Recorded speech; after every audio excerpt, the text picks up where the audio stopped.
replica of its counterpart in London's Whitehall district. Next to the cenotaph is the Alexandra Fountain, which marks the heart of Bendigo. It was unveiled in 1881 and named after the then Princess of Wales, Alexandra. Few Street runs up the hill to our left and is the hub of Bendigo's Arts Precinct, featuring the Capitol Theatre, the Trove Visual Arts Centre and the Bendigo Art Gallery. Next stop, Charing Cross. If you're getting off here, please mind the step and use the handrail as you leave the tram from the left-hand side.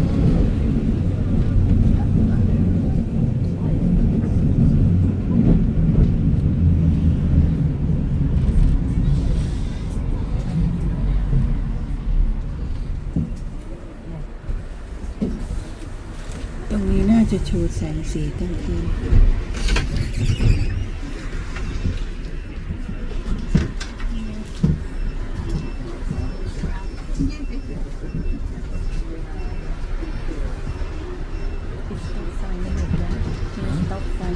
Does anyone need tickets? No, just taking people off and on.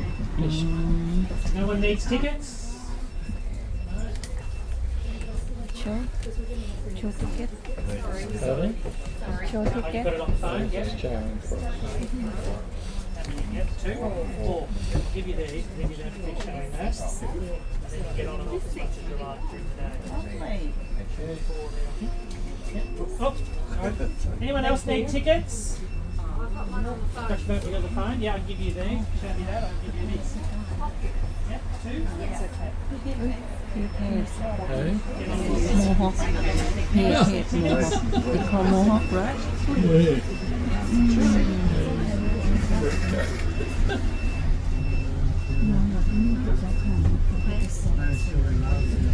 what he sell he sell something Donations. donation Money in the tin.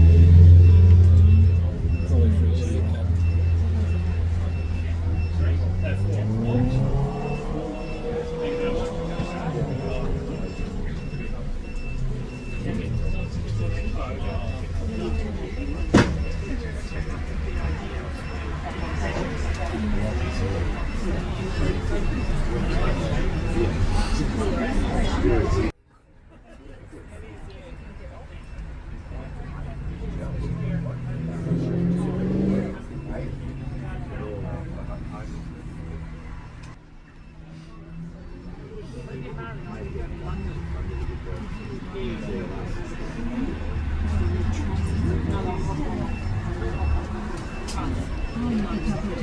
Bendigo เป็นเมืองที่น่าสนใจนะ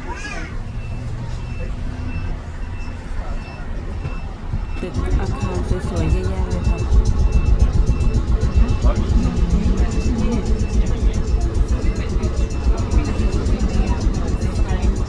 อันนี้ตรงตำแหน่งบนขัดนี่ค่ะ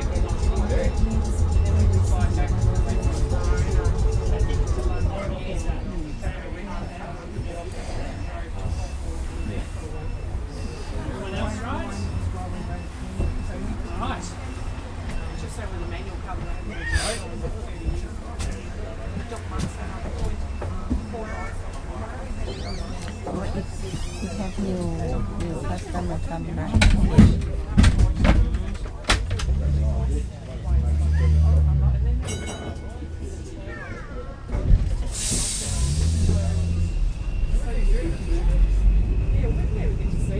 On our left is Rosalind Park, named after Rosalind from Shakespeare's play As You Like It. The park was opened in 1870.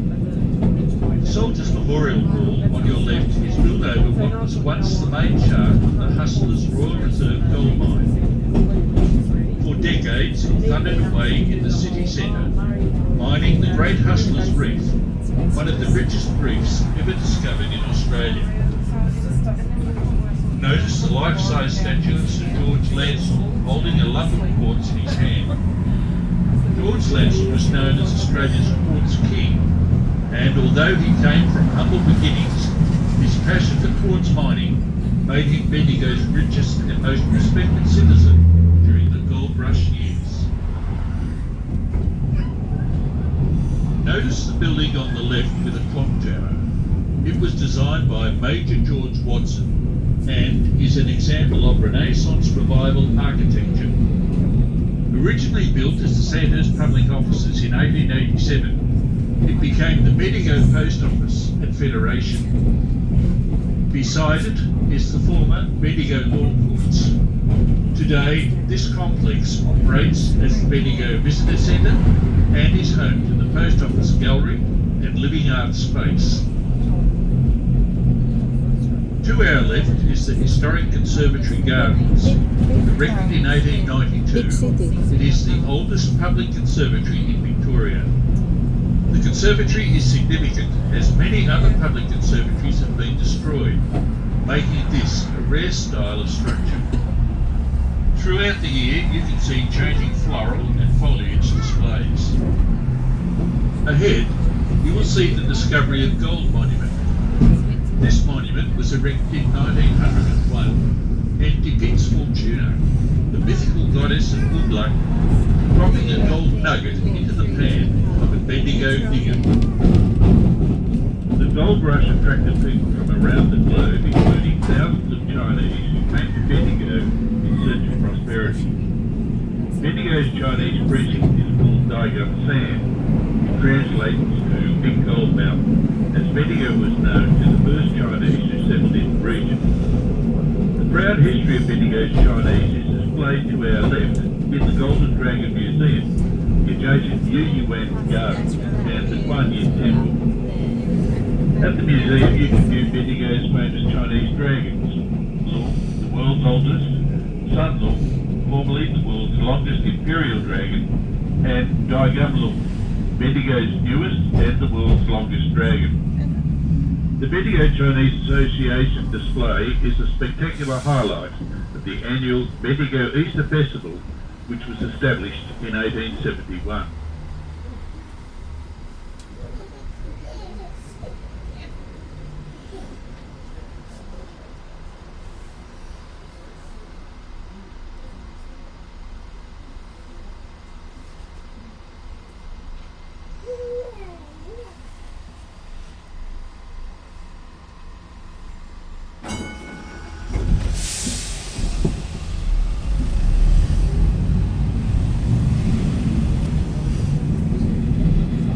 We are now passing St Killian's Church.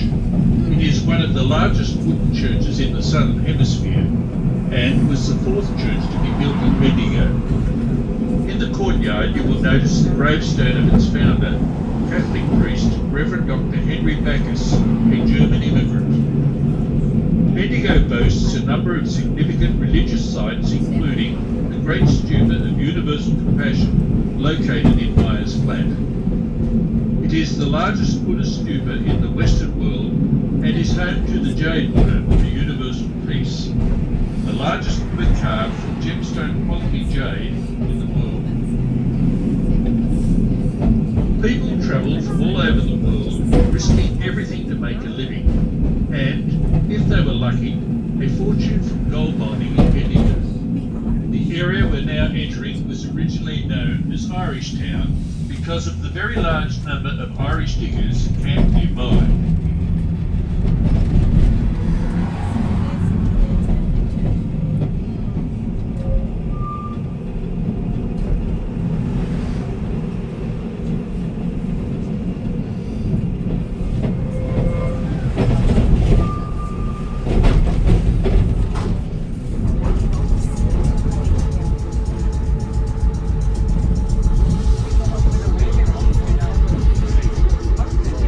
We're now turning into Tramways Avenue and will be arriving at the Bendigo Tramways depot.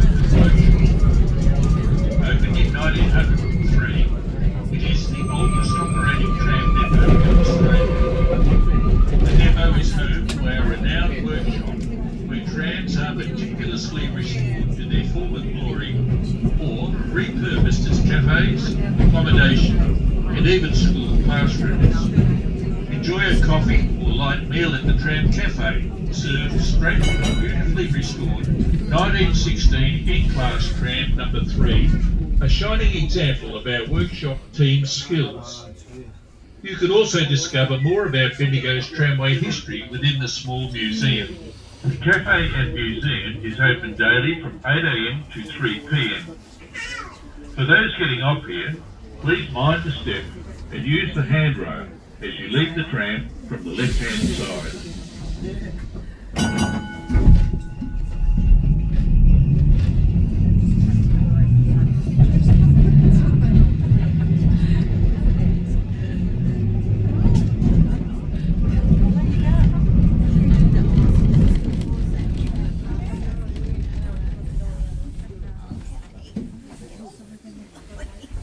One tram here. We All need right. Unfortunately, you all need to get off the tram. The other tram will come out in a couple of minutes. everybody Yeah, and change. Or you can stop and have a Change or not? jam. yeah, they're going to have another tram come. He's going to go in and another tram will come out. And and we go by next tram.